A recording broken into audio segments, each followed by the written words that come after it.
We're back. The best of food and wine with Anthony Gismondi and Kasey Wilson, live from the Wines of Canada stage at the 2017 Vancouver International Wine Festival. Now, here's Tony and Kasey. Baby, I don't need dollar bills to have fun tonight.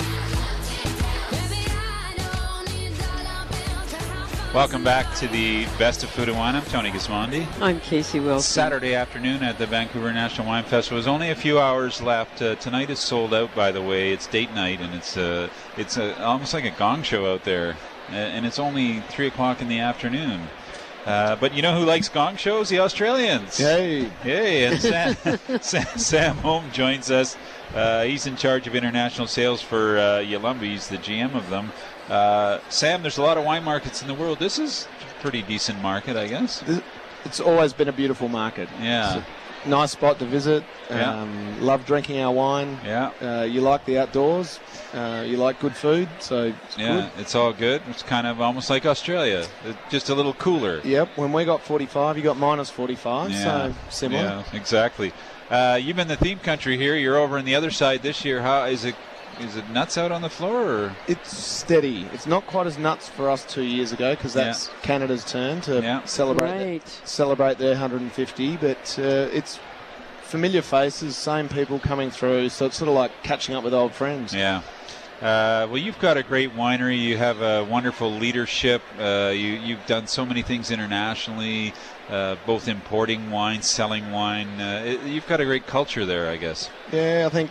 Like the other day, we had 3 blokes that had to retire from the winery, and it worked out. Those 3, we lost like 100 years of in one hit. Wow! But everybody's worked there for a long time, and we're still family owned. And you know, the Robert who owns it, him and his brother are so involved, and you know, we got people work for Robert's dad and his mum and the Hill Smith family. Those guys are thinkers, though. Eh? They don't run the winery from Monday to Friday. They're thinking way ahead. No, it's a long-term game in that you know you can't just add sugar and water and off you run. You know, when we started, like the Viognier that we'll look at, I mean, that started in the 70s. Yeah. And we probably didn't nail it.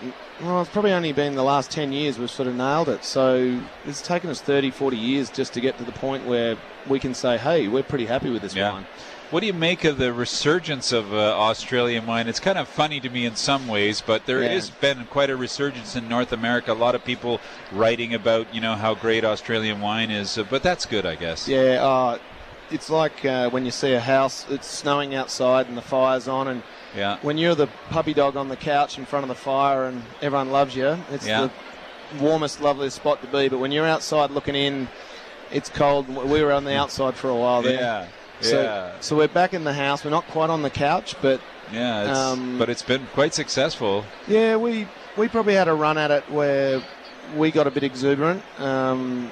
And got a bit ahead of ourselves. We were sort of almost started making wines to pander to what people thought we were. Yeah. And now we're just back to making what's true to region, true to style, and saying, look, this is what we're good at. And now we're sort of gaining a bit of confidence and taking it back out again. Totally. Well, let's start with the Viognier, which is a long story and project from Yalumba. And as you say, you have nailed it in the last few years. How did that project begin, and why was there such interest in Viognier? I reckon I get down to one bloke at the winery really wanted to go to France a lot. Like that. Yeah, we had this guy, Peter Wall. And he was this he was a genuine long-term thinker. And his vision was that one day the world will get drier and there'll be less water and that wars will be fought over water. So he was always very much, we need to find grapes and varieties and ways to grow that require less water, that actually suit our climate, and he always felt that the Rhone region would be the one. Yeah.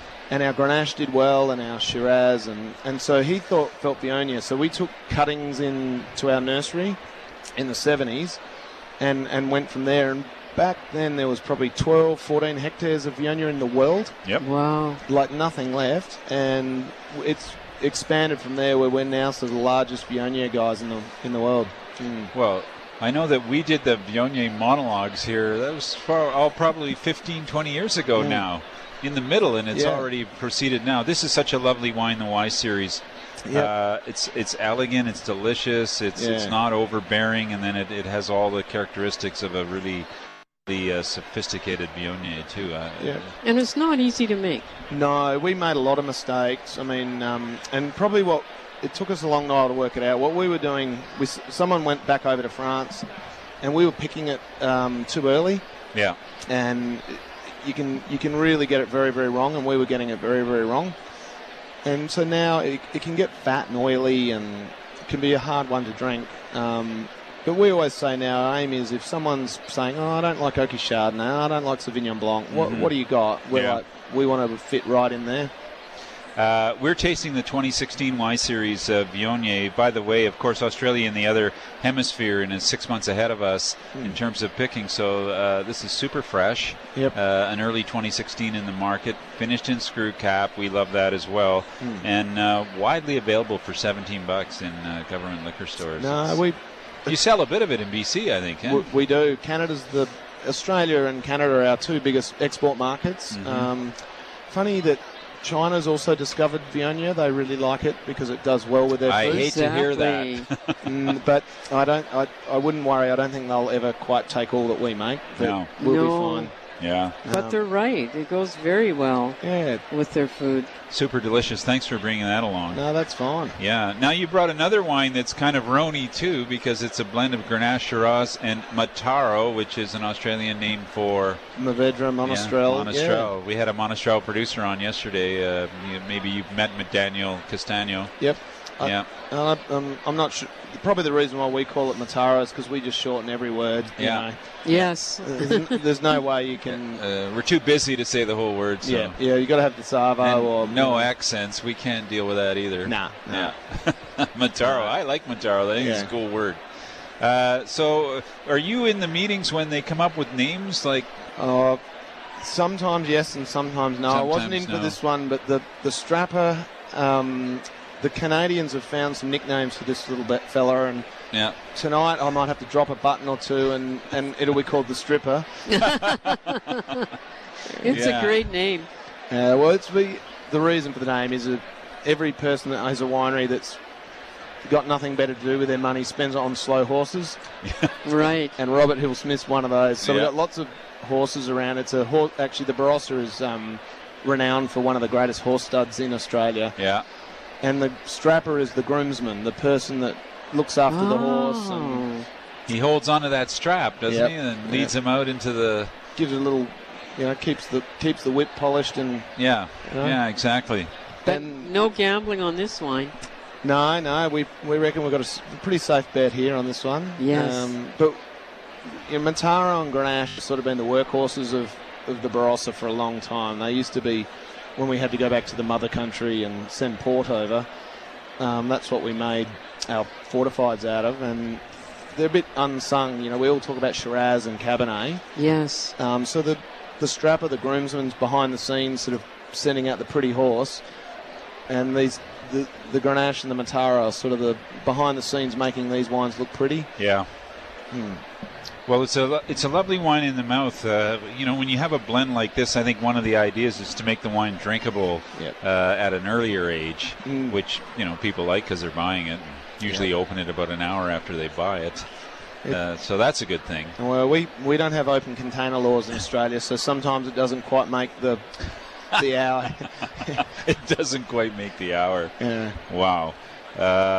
Okay, so the strapper, which is a Grenache, Shiraz, Mataro, we have the 2014 vintage with us, and it's widely available also in government stores for $24 a bottle. Yeah. Not too bad. Well, in Australia, in the Barossa years, you'd know that we've got some of the oldest vineyards in the world. We've never had phylloxera. So some of the Grenache and Mataro, Shiraz that would be in this would be getting close to 100-year-old vineyards that would find their way into these wines. So it's a good little resource. Well, in Yalumba, in particular, Robert Hill-Smith, you guys had a great project to protect old vines in Australia, and that's really sort of taken off. Yeah, we started the Old Vine Charter. Yeah. And so it's sort of what we wanted to say is that if you're going to put the word old vine on your wine, that it means something. Yeah. And it has to be minimum 35 years of age. And then we've got some other categories that take it all the way up to once they get over 100 years old. And the oldest vineyards we've got are sort of about 150 years at our place. Right. And then there's vineyards. The oldest vineyard in the Barossa dates back to 1843, a Shiraz vineyard in Tanunda. Mm-hmm. And yeah, we got oldest Grenache in the world, sort of 1857. Wow. God, so how much wine can you produce on these old vines? The one in Tanunda is prolific. It produces it goes hard. Like some of them get really lean and so on, but their roots are, once you're over 100 years old, your roots are down really deep and they're really consistent. Like they just, in a dry year, their roots are down deep and they're into it. And when it's a wet year, they don't get excited and go crazy like a young vine. So a bit like humans. Yeah, give a young kid a can of Coke and they go mad. Yes, right. Yeah, exactly. We've been speaking with Sam Holmes. He's the GM of International Sales at Yalumba. Sam, we're enjoying the signature wines that we see in BC.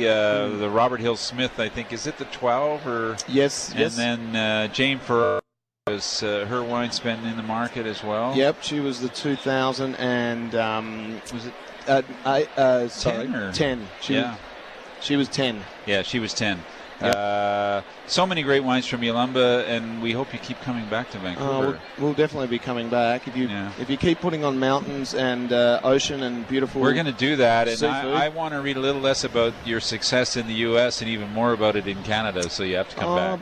Don't worry, we'll be here. Yeah. And Sam, there's got to be a long lineup at your booth because you are so handsome. Oh boy, look at that! There you go. I may have to get that button. Sam Holmes, thanks for joining us. No worries. Thanks for having me. We're going to take a quick break. You're listening to the Best of Food and Wine. We're coming to you live from the floor of the Vancouver International Wine Festival. It's year 39. And we're going to wrap up this afternoon's session and get ready for tonight.